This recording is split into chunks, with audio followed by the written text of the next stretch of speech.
Brothers and sisters in Christ, welcome once again to Watershed.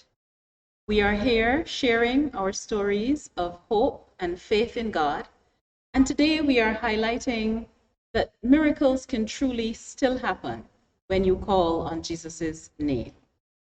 My special guest today is Mrs. Bernadette Dolphin. She is a spiritual tower here at the Pro Cathedral. She's a youth leader, a chalice assistant. She is a member of the Mothers Union, Mrs. Dolphin. Yes, scout leader, Sunday school stalwart. Mrs. Dolphin, welcome to Watershed. Thank you. Thank you for having me. Now, Mrs. Dolphin, you had an experience, a very moving, I find, and almost frightening experience here at the church some years ago. It began, as I understand, when you came, as you had done many times, to conduct a service practice one Saturday afternoon. And then please share with us what happened. Yes, and entering the church on that Saturday. Nothing was, I never thought of anything like what happened to me would have happened. As I entered the church, I went and I sat down to say my prayers. And for some reason, I felt like somebody else was in the church. With you, yeah. And when I looked back, there was a young man at the back of the church sitting down. And when I got up, he called my name. He said, Mr. Dolphin. I went over, and it's somebody I know. I recognized him. He had a bottle in his hand, and he told me it's all over. She don't want to marry me. It's all over. It's all over. So I said, what are you talking about?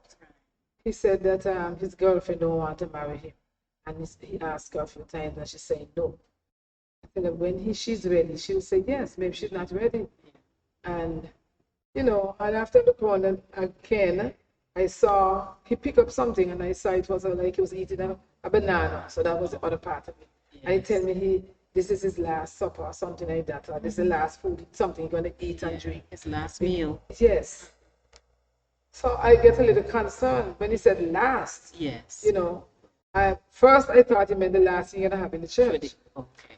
But then he said he's going up in the tower and he's going to jump over. Our church tower? Yes. Oh my God. He's going to jump in the church tower and he's going to jump over. I said, you crazy?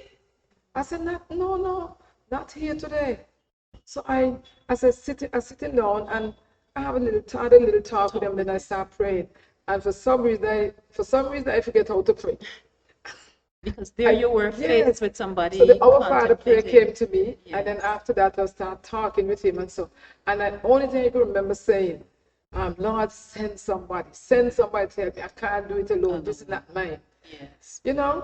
And after he really sat with me and listened a little. Then about maybe 10 minutes after, God bless his soul. Lord, when I saw Reverend Terrence Rollins walk in the church, yes. It's like I felt light. Yeah. Your Savior. That is somebody that can help more than me. Yes. So he is the spiritual leader. Yes. So I said, Father Rollins, you have to help me this one. He said, what happened? I know he's going on like he's playful with self. Yes, he didn't think it was serious. Right. And then I said, this young man want to go up in the belfry, want to go up in the tower and jump over. And he said, what? You're crazy? You should jump over? And then he started making his way to the belfry. Mm-hmm. And the worst thing about it, the door was open to upstairs. Oh my Jesus. So there was I said, why did he get to open at that time? Yes. So he was free for him to go up if he wanted to. Mm-hmm. But Father Rollins told him and they said, let's go up in the lady chapel. Let's go up further up in the church. He said, no. He said, no. He said, the church can't help him. He said, the church can't help him. He said, prayer can't help him. Yes. He said, it's all over for him. Mm-hmm. And anyway, we got him up this way, up here, up to the lady chapel. And Father Rollins started praying with him, asking him questions, and calm him down. He calmed down a lot. But then you could see that he was still tormented. Fighting the demons, yes. And Father Rollins tell him, There's more to life than getting. If somebody don't want to get married, they can't force them. And then telling him, little quoting scriptures from the Bible and telling him about some stories in the Bible. In the Bible, yes. What happened to Shadrach, Meshach, and Abednego. Yes. And people those, that really went through the fire. And Stephen was stoned to death because he believed and he did not give up. Yeah. But there's a way to get over all your problems. Yeah. These problems are not a problem that you're creating. Mm-hmm. Because if the answer is no, yes, accept it and move on. And sometimes if it's supposed to be, it's going to happen. So Father Rollins did his part. Yes. And we were in here with him for more than an hour. I had to step out and tell the children that we're not having a practice this afternoon. The children who had come, right? Because I tell them to stay out because the people need, of course, children are curious. Inquisitive minds. Yeah. So I sent them home. So we stayed in here with him for a while. And just as we finished with him, before we finished with him, he said, Mrs. Dolphin, thank you. And I said, Father Rollins. He said, Father Rollins, thank you. I said, you sure? You're good? He said, yes. Father Rollins said, okay, we're going to call you past the door to the belfry, of course. To the tower. Yeah. And he said, no, I'm good. I'm good. And just as we step out and we see him go, he leave and everything.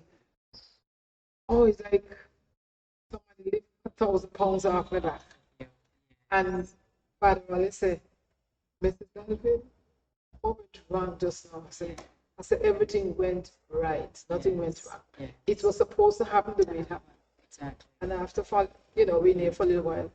I think it was who the minister was at the time. I think it was Smith, maybe. I think it was Smith or Smith. And then we told him about the experience. He said you're too strong. I said you should have been there. Who's strong. Yeah. So we get him to settle down. I saw him sometime after, some short time after, about maybe a week or two after. And he told me everything is okay. Then after some time I saw him way down and he said that they got married. They did get married after. So I see it wasn't his it was his time but not her time. Yes. But now it comes that together there's their time. Yes. It has to be their time and not one time. Yeah. So I always remember that experience. Yeah. Always remember that experience. But did you see any breakthrough with him when you and Father Rollins were praying with him? Yes, did you see him come to any? Yes, he started crying. Yeah, he cried. He cried and he cried. Yes. And he was even telling us that we need to go and talk to her also. We went over there after, Oh, to his home. But she wasn't home. Yeah, he went and then Father only knew where he was living. So we went across there. But she wasn't there. Yes. Yeah. But the children were there. I think that was the breakthrough he needed. Yes. To Yes, for Jesus' power to really come on him and said, get that demonic feeling to kill himself. Telling him to call in the name of Jesus. Right. Call him. Yes. Ask him. Talk to him. Yeah. But he didn't say anything like that. He only said, thank you, thank you, thank you. Yeah. But you felt like you weren't able to handle the situation. You needed somebody else to come. I felt hopeless. Yeah, but you realized you were able to hold him until you were in the right place at the right time. You saved him. Yeah, because after he mentioned he was going up to jump over, I said, why this afternoon? Why I came over here? That's what I said to myself. To yourself. Yes. But then I asked the Lord to send somebody and send them down. Yeah. But if you weren't there, though, he might very well have gone ahead. Maybe. And since the door was open, right? So you were that buffer that God put there at that time to cause him to pause. Oh, yeah. Because if I didn't reach at that time, he would have gone up in there. Nobody would have known that he's in there. Exactly. And then the children outside, I see him jump over there. Oh my God. Can you imagine? Life lost. And he's good now. I see him now and then. Yeah. But he always tell me, every time he see me, he tell me thanks. Yeah. Say you could be a dead man What today. do you mean? See, no, you didn't do your doctoral degree, but you saved a Yeah. life. Do You whatever saved a little I life could. that afternoon. Yes. That's right. Yes. You did. But I'm sure too, Mrs. Dolphin, as a youth leader through the years, you have seen many young persons, not necessarily at the brink of suicide, but going through their challenges. And, you have been a Oh, yes. leader and a guide to many through the Yes. years. Yes, I Tell tried. us. Yeah. I tried. I think I have a nut for young people and working with young people. I could tell you about an instance with one of my scouts, Yeah. Jeffrey Hanley. I forgot his name. Jeffrey Dr. Hanley. Hanley, our Yes. minister in He Dublin. was such. He was such a. He was a youth that I don't even know how to describe him, but he was very passionate Yes. with anything that he's doing, did. whether good or bad. And to me, he had a temper. Jeffrey taught in Sunday school, at communion meal, I was at the church. Yes. Usually talk to Jeffrey, and he said, "Yes, Miss Dolphin, I'm going to do it again." And just as I turn it back, he spit out another one. And look at Jeffrey today. Today. Jeffrey, he was just a guy that do what he wants to do when he wants to do it. And he grown up now, and he's a Member of Parliament, that's right. And I'm Yes. sure your influence and that of this church when he was a Yes, youngster yes. helped groom him Yeah, to where he in is Sunday now. school, in AYPA, and in Scouts. Yeah. And he had a few guys that really look up to me at still. Yes. Like Jason Hamilton, every time his wife turned me back, he said, "Miss Dolphin, teach me this. Miss Dolphin, tell me how to do that. Yes. Miss Dolphin, this." We have a few of them. Father Cassius was one of my scouts too. Right, you've seen quite a few priests. Yes. Yes. Father Cassius too. Yes. Yes, he was one of my youth in Scouts and in AYPA Yeah. and in Sunday school. And now our Archdeacon, No, Terence. we have Archdeacon now, Rollins. Yeah. Yes. Father Rollins is now Archdeacon. Of the northern region. Yeah, I have a very good accomplishment. We have, especially in the scout group, where I have a lot of this, most of them wasn't from this church, or like Hollis, and I get them to be confirmed and become part of our congregation. Yeah. Kai was one of the scouts too. Sister Kai? Yes, Sister Kai was one of my You scouts. brought up young ladies and young gentlemen. Yeah, a lot of them. Jermaine Lewis, Yes. who is, Anderson Brother Cassius, and Andy. Anthony Griffin, and these guys and girls.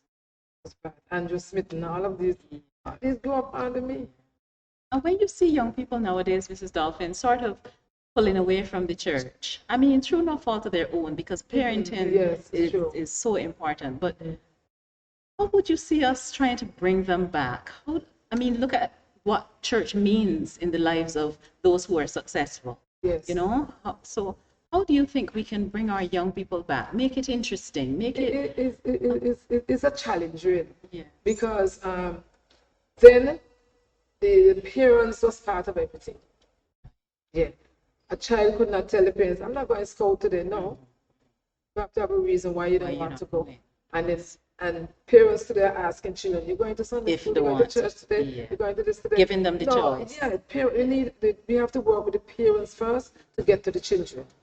Because I think the parents is part of our problems with our young people today, even with the behavior of the children. You speak to some of the parents about it, they take it for granted. And some of them will tell you that my child is the worst. So that's their consolation. That they're not the worst. Yes. But we have to start working with the parents. And I think part of it is because they're so young, some of them. I was wondering, And when parents don't get involved sometimes, the parents get on the grandparents back. And then grandparents was a very big integral part of children growing up. Yes.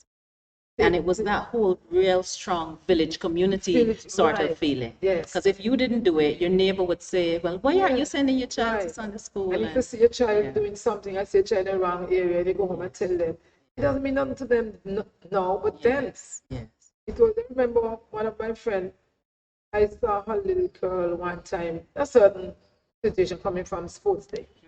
And I didn't say anything to her. So she meet and in conversation we're talking, I said, I saw so and such a call her by her name at so and such a play. She said, so Mrs. Dolphin, you're going to wait until she will try to come and tell me? You see her so and such a place? To drag her, pull her, hit her, box her. She can't come home and tell me nothing. Because you're not crazy. You're not going to hit her for nothing. You're not going to talk to her for nothing. That's a and if you parent have that those parents respects today, your opinion. our young people, they would not be where they are today. Some parents nowadays would ask you, well, what you looking at my child for? Exactly. You know, why you don't believe her? Yeah, that's how we've changed. No, sometimes I look at the prison truck past all these young people, and for some reason, one or two of them shouting the name. Oh my gosh! So you have children in the pulpit and you have children in jail. You can't win all, can you? No. But surely I am blessed for the past, the children that I had been a part of at growing up. I'm very blessed because most of them show their gratitude. Some of them are still coming by me and calling me and talk about me and things like that. And I feel very blessed, very, very blessed. And I wish I could have done more because some of them are fallen by the wayside. But as the saying goes, you can't win them all. No. Leave them up to them. And I always pray about them, especially those who really end up over there. Because this experience that we began with, I mean, that shows us how strong the power of prayer really is. Because that saved that young man's life that afternoon. Yes. And how is our scout group now? Do you find children are as interested in scouts as they used to be? No, they're not. And it goes back again to the parents, because if your child is a part of a group, of an active group like Scout, which is Scouting is the worldwide organization, the biggest youth organization in the world, Scouting. And for a child to be a part of that unit is rewarding because of the thing that you do in scouting, the thing that you learn in scouting, the laws and the promise, and the discipline. Tell you about how you discipline yourself at home, at school, at play, wherever you are. The discipline in scouting is very, very good. If the children and the parents really practice it, we have ethics too. What you can do and what you can't do as a scout. The thing, your conversation. And you're supposed to be a friendly person, both to each scout, and not only to the scout only, but to your wider community. And you're supposed to help persons. You're supposed to assist them in any way you can. Help them cross the road, help them go to the store. Scouting, and you learn skills, life skills in scouting. Life skills. Especially with the camping and things like that. Yes. You learn, and the knots are very important that we learn in scouting. They teach you how to save lives with these knots, how to wrap, how do you tie knots for different things, for packaging, for fishing, for whatever, Scouting is a really good experience. I think there's one too that if someone was like drowning and you could get the rope around them to tow people out of water and quicksand and things like that. One year we went at the crater, and one of our guys went down and went out at, if it wasn't for our rope, to pull him back up. Put him back up to tie you have to tie the right knot to. Because if you tie the wrong knot, you squeeze it to death. Right. So so we have that. So scouting is very rewarding, and I was recognized as the first female scout commissioner in the Caribbean and Latin America. Yes, very first. Yes, female commissioner. You received an award for that. Yes, yeah. I love young people. I love to work with the youth. Up to my age now, I'm breaking down 70, almost 100 now, and I still can't keep away from young people. Thank God for that. He's put you in that place. He's put you in that place. And we are so grateful for your energy still and willingness, So as a wonderful mother and grandmother, and I mean an experienced youth leader throughout the years, what final words of advice would you like to leave for parents and for children out there today? Listen to your elders. Come to church and Sunday school. There's where you start. If you don't have that spiritual footing, everything's gonna go wrong. You have to have the spiritual part of you, and you have to develop the spiritual part. So when you have the spiritual part, everything and all the other pieces will come together like a jigsaw. You don't have to worry about anything. You go to school, you show who you are by what you do, what you say, and the company you keep. Always have a good word to give to somebody. When you see someone is falling by the way, try to help them, whether it be physical or with words. Because what happened that Saturday in this church with me, if I never had that spiritual background to help me, a little words was coming that I really needed. I would not be able to hold that guy down until when someone else came. So you need to be, the spiritual part of your life is very, very important. Anything else can come after, but that spiritual part. And young people need to get back into church, into Sunday school, and learn about God, learn about how they could be better children to the community, the homes, to be some kind of leader in your own way. Because we're all leaders. That's right. But we have to find our niche. Yes. You never know where you will end up. Well, Dr. Dolphin, thank you so much for saving a life, because you truly did that afternoon. Yes. You know? Thank you.